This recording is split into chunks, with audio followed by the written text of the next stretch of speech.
There is a new nuclear arms race between the United States and China, but it is different. America is experiencing a shortage of energy. In terms of nuclear power development, China is at least 10 years ahead of the United States. Jobs and wealth won't grow here if American businesses don't take the lead. They'll develop in China.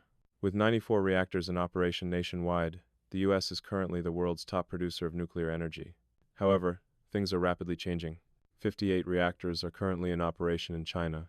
It's building 150 more in just the next 10 years, and its technology is already years ahead of any other nation. This could mark a historic decline in America's global power. The future has always been under the control of the person in charge of energy. This is more true now than it has ever been. The world's energy consumption is predicted to almost double by 2050. The technologies that will shape the 21st century AI, electric cars, robotics, quantum computing, all require unimaginable amounts of energy. But America's grid can't keep up. In order to meet demand, the United States will need to increase its power generation by up to 50% by 2040, according to a recent report. Yet, with current infrastructure and projects in the pipeline, it's only on track to grow by around 20%. If the backbone of American industry can't supply enough power, it doesn't matter how advanced their technology is. Progress stalls, costs rise, and competitors surge ahead. The only energy source capable of filling this gap and doing it quickly is nuclear. But here's the thing. In the last 50 years, America has successfully built just 2 nuclear plants. And it's currently building exactly 0, even though it's making an effort to regain its build-out. While America has spent decades trapped in political gridlock, each administration reversing the last, China has scaled with ruthless efficiency, and it's about to reach an inflection point. This is the story of one of the most important races of the 21st century, one which could define the future of global power. So, what exactly is happening in the new nuclear arms race? And if America can catch up, will it already be too late? In many ways, human progress is tied directly to the types of energy we use. Prior to the Industrial Revolution, we used water and wind to power simple machines, animals for transportation and agriculture, and the sun for heat. Coal powered the first industrial steam engines, which in turn powered the first trains, factories, and electric generators. And by the late 1800s, petroleum processed into gasoline fueled the internal combustion engines on the first cars. We also painfully discovered the enormous energy of the atom during World War II. However, what if the same force had the ability to illuminate cities rather than demolish them? Instead of weapons, the US government quickly realized the unbounded potential to use nuclear to produce electricity. Additionally, America swiftly planned to construct about 250 power plants nationwide. This was also motivated by another factor. This was more than just an energy project at the time. It was a race with America's old rival, the Soviet Union. They were competing not only for military dominance, but for technological supremacy in nuclear power. And it was easy to understand why. Nuclear is powerful, clean, and efficient on a scale that no other energy source can match. Entire cities could be powered by a single plant without clogging the sky with smoke. And it used less land than anything else, 60 times more efficient than solar, and more than 100 times better than hydropower. And that ominous-looking gas rising from its cooling towers is actually water vapor. Even more remarkable, a single pellet of uranium, no bigger than your thumb, could produce as much energy as a ton of coal or 100 barrels of oil. Additionally, a large portion of its waste can be recycled to produce additional power. Every technological advancement, from the bow and arrow to the steam engine to the microchip, has resulted from an increase in energy. And in economics, one pattern is almost universal.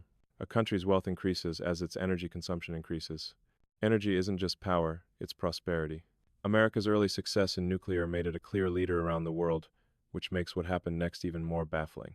A number of Arab countries prohibited oil exports to nations that backed Israel, including the United States and most of Western Europe, in 1973 as America was about to enter its nuclear golden age. The price of oil quadrupled in just a few months, and developed countries became aware of their vulnerability for the first time. Nuclear power appeared to be the ideal solution once more as energy prices skyrocketed. Dependable, effective, and oil independent. And that argument was further reinforced in 1979 by a second oil crisis. But just a few months later, everything suddenly changed. In March 1979, a reactor core at the 3M Island nuclear plant in Pennsylvania was partially melted by a simple mechanical failure. The United States had experienced its first nuclear mishap, and although it resulted in no deaths, no harm to the environment, and no health effects due to radiation, the media blew the story out of proportion. It was the first step in a nuclear nightmare. Market Square was packed with anti-nuclear protesters as they marched downtown. The closest nuclear reactor is as close as death. The 3 Mile Island plant was quickly shut down, and public trust in nuclear power was shattered. Regarding the question of whether more nuclear power plants should be built, more than half of those surveyed changed their minds. In an effort to make nuclear plants safer, the government enacted a plethora of new regulations following this incident. But this also made it exponentially more difficult, time-consuming, and expensive to build and operate them. For instance, work on Unit 2 of Tennessee's Watts Bay nuclear plant started in 1973. However, it wasn't operational until 201643 years later due to numerous design modifications, delays, and cost overruns. At that point, the United States had either completed or begun construction on 130 reactors. However, many ongoing projects were shelved after these modifications. All plans to construct new reactors were shelved, and dozens of uranium mines and refineries closed nationwide. Just like that, America's opportunity to fully master one of the world's most groundbreaking technologies and solve its energy problem for good came to a halt, and fear spreads quickly. Across the Atlantic, the panic spread through Europe. Once nuclear-powered nations like Italy and Germany started to retreat, then came the event that permanently altered how the general public saw nuclear. Soviet nuclear accident in the Ukraine created fallout. The worst accident in the brief history of the global nuclear power industry occurred today in the Soviet Union. Massive amounts of radiation were released throughout Europe in 1986 when a reactor at the Chernobyl power plant in Soviet Ukraine exploded. Similar to the United States, public opinion shifted against nuclear, and the European nuclear build-out stopped. Just like that, the West had abandoned nuclear. For the first time since the Industrial Revolution, progress in energy had stopped. But while one half of the world was paralyzed by fear, the other saw an opening. China had just begun. China started industrializing quickly in the late 1970 seconds in an attempt to modernize its economy. With the benefit of hindsight, it is evident how the two sides of the world viewed progress in quite different ways. While you may put it down to good fortune, as the West was trapped in short-term fear, China was thinking in generations. Or as Deng Xiaoping, the father of modern China, put it, "To get rich is glorious, but to stay rich, you must think in centuries." That long-term mindset has defined China's rise. China's rapid modernization can be attributed to its energy. Above all, a vast supply of coal that is inexpensive, dependable, and unclean. And this came with consequences. Look at these two pictures of the city Liang. On the left, that isn't fog. It's air pollution from the surrounding open coal pit mines, which include the biggest in Asia. But this wasn't even the main concern to the government at the time. Even China's supply of coal is limited, and its reserves of natural gas and oil are not nearly sufficient to meet its energy needs. Today, the country still gets most of its energy from coal, but its current reserves will only last another 35 years. In short, China realized in the 1980 seconds that it needed an alternative energy source. If coal had powered its rise, nuclear would have to power its future. As a result, it began a massive nuclear build-out. Construction on China's first reactor started in 1984, and it was linked to the electrical grid in 1991. Only 2 reactors were being constructed in the US at that time, and they were from the 1970 seconds. In actuality, the entire 1980 seconds, 1990 seconds, and 2000 saw no new construction projects. In the meantime, China expanded its nuclear supply chain to include mines, refineries, and universities at the forefront of nuclear research, in addition to building dozens more reactors after its first. Now, America still dwarfed China in energy output and technological development. But it wasn't building, and if it didn't start soon, it could fall behind. After 20 years, the number of plants in America remained unchanged. Thus, the Obama administration unveiled a plan to construct a new generation of nuclear power plants in the United States in 2010. The long-term goal was to construct dozens of new reactors and spark a new nuclear renaissance in the United States. It was a bold plan, but unfortunately it failed. The Fukushima Dai nuclear power plant malfunctioned in 2011 as a result of a powerful earthquake off the coast of Japan, releasing enormous amounts of radiation into the Pacific Ocean and atmosphere. The world was rocked by the accident. Washington's whole plan collapsed after a single mishap halfway across the globe. Only 2 of the Obama administration's dozens of new plants were ever constructed. However, Fukushima did not slow China down. It simply kept growing, and now it's beginning to pay off. We ended up seeing a lot of these speeches while conducting research for this video. However, there was a problem with that. It was all in Chinese. Although you can rely on subtitles, tone, slang, and the true meaning of what people are saying are still lost. I started using today's sponsor, LingoPie, because I wanted to truly understand more. I'm learning through real TV shows and films instead of boring lessons. I can click any word in the subtitles for an instant translation, and it automatically saves as a flashcard, so I can remember it for later. That alone has helped my vocabulary stick far better than anything else I've tried before. I can practice lines from the show and receive accurate feedback on how close I am to a native speaker thanks to the AI pronunciation tool, which has also proven to be surprisingly helpful. Additionally, the library size has a significant impact. More than 3,000 shows in 14 languages are available. So, it generally feels like immersion rather than studying. Additionally, learning doesn't feel particularly dull. So, even just watching 10 minutes a day of a show has improved my listening massively. Use my link in the description to get 55% off the annual plan and a 7-day free trial if you want to give it a try. Let's return to the video now. China is now outpacing America in basically every front when it comes to nuclear energy. As of right now, it has 58 reactors, which is second only to America's 94. However, China intends to more than quadruple its nuclear fleet in the next 10 years, surpassing the United States as the global leader in nuclear energy. At the moment, 33 new reactors are being built. Plans for 43 more have been approved, and 147 more have been suggested. And it wouldn't be shocking if those figures increased by the time this video was posted. In contrast, no new reactors are being built in the United States. Only 25 plans have been proposed, and none have been approved. And in the whole of the European Union, there is only a single reactor under construction in Slovakia. Additionally, some nations, like Italy and Germany, have ceased to operate theirs entirely. However, it goes beyond the quantity of reactors China is constructing. It's how efficiently it's building them. China becomes more affordable as it produces more. This chart shows the construction costs of nuclear reactors in the US and China. In America, costs have exploded over time from around $1 per watt in the 1,970 seconds to as much as $15 today. However, the opposite has occurred in China. As the nations built more and learned more quickly, costs have gradually decreased. When you build dozens of plants using the same designs, the same parts, and the same teams, every project gets cheaper and faster. Engineers learn from mistakes. Supply chains get tighter. Timelines for construction are getting shorter. Repetition does what it always does in manufacturing, which is why costs decrease rather than because technology advances. It increases productivity. Furthermore, it's not as though America is unaware of this idea. It mastered it a century ago, from Ford's assembly lines to the mass production of aircraft and ships in World War II, but when it comes to nuclear, that mindset never took hold. Instead of being a component of a much larger system, each plant became a custom project. Now, the West knows this is a problem. So, in 2023, America and more than 20 other countries joined a pledge to triple their nuclear energy capacity by 2050. A bill to facilitate the construction of new nuclear infrastructure in the United States was passed by Congress the following year. However, just building more may not be enough. There are some concerning findings from a recent study on China's nuclear power innovation. The headline stat is that China recently began operating the world's first fourth-generation nuclear reactor, and it claims to have developed over 90% of the technology independently.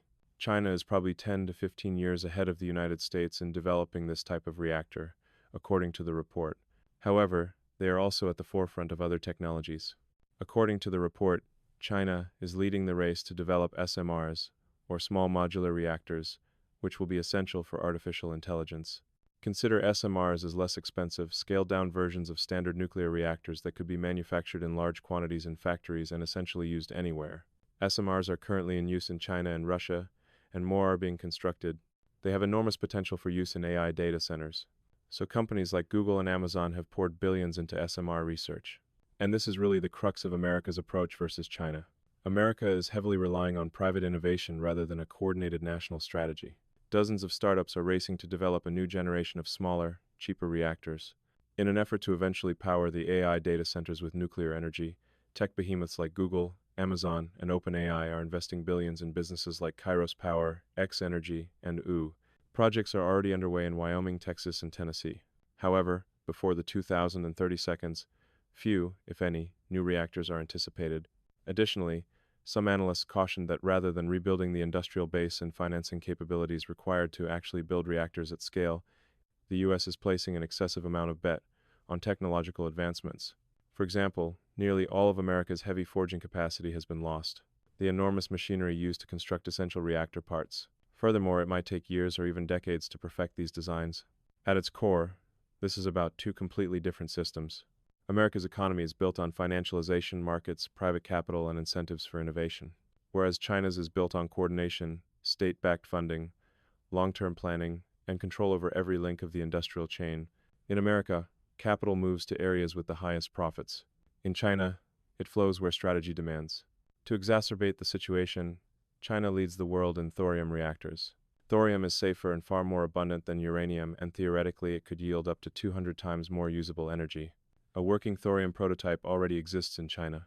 Although it's small and hasn't been connected to the grid yet, it functions, and plans are already in place to scale it commercially. The United States is far away. And that brings us to the next frontier, nuclear fusion. China could completely transform civilization if it prevails in this race, in addition to controlling the energy market. And this technology is the one that has the potential to make China the dominant superpower in the world. The holy grail of energy is fusion. Unlike fish, which splits atoms, fusion combines them. The same process that powers the sundae. In theory, it could give humanity a limitless source of clean energy, enough to keep species alive for billions or even millions of years. For now, China and the West are neck and neck in this research. But here's the difference. When that breakthrough does finally arrive, or if it does, China is in a far better position to build fast and scale even faster. Its system has already proven it can turn technology into infrastructure. There are risks associated with China's nuclear expansion. There is still no long-term plan for waste storage. One of its plants experienced a small leak in 2021, and new facilities have sparked protests in several cities. Beijing has even put a stop to new initiatives in areas with limited water resources. However, those are not stop signs. They are merely speed bumps. With plans to build hundreds of new reactors by the next century, the nation is still moving forward at a rapid pace. America is not oblivious to this. The U.S. Department of Energy calculated in 2024 that in order to meet its needs and achieve net zero emissions by 2050, it would need to triple its nuclear energy capacity. However, Donald Trump proclaimed a national energy emergency upon taking office in 2025. A national energy emergency will also be declared by me. We are going to drill a baby drill. Drilling baby drill, which alludes to America's natural gas and oil reserves, is his headline solution. However, this strategy also holds true for nuclear. Signing 4 executive orders to unleash a nuclear renaissance and quadruple America's nuclear capacity, more than the Department of Energy believes it will require, was one of his first acts as president. The president also has struck a deal to accelerate the construction of nuclear power plants in both the US and the UK. So clearly America is moving again. However, the road ahead won't be simple. The domestic nuclear energy supply chain in the United States is essentially non-existent. Russia is currently the only source of high-grade uranium needed to power the SMRs. Additionally, China has significant control over global supply chains due to its manufacturing dominance. It could easily interfere with America's ability to develop nuclear infrastructure if it so desired. Now, the Trump administration has taken steps to start rebuilding, but it's going to take decades. But America faces a more significant issue that may be unsolvable. This is where American capitalism and Chinese central planning come to a head. Each system has its pros and cons. For instance, the Chinese government is spending more on nuclear fusion research than the US government, but the US has received far more private funding. Thus, its overall spending is 3 times higher. But when it comes to building reactors, the part that actually matters, capitalism fails. Nuclear power plants in the United States are nearly always over budget and take more than 10 years to construct. Westinghouse, for example, one of America's biggest energy companies, actually went bankrupt in 2017 when the cost for a reactor they were building went from $14 to $34 billion. It's understandable why investors looking for quick profits don't want anything to do with nuclear. It's simply too risky. However, under China's centralized model, the state is in charge of construction and funding and is not answerable to shareholders. Beijing has decided to build hundreds of reactors if they decide to build one. Simply put, China can and does do long-term thinking. That's why over the last 50 years, while China has laid the foundations for a nuclear golden age, America has fallen behind, and it's barely starting to move again. By every conceivable measure, China is crushing America in the race for nuclear power. It's also not slowing down. They are expanding more quickly. They're more efficient. They have a full supply chain, superior technology, and possibly most importantly, the ability to simply get things done. Perhaps it's time to start asking, what does the world look like when America is number 2? If nuclear energy truly is the holy grail, because it's not much of a race if China is driving a supercar and the United States is in a wheelchair.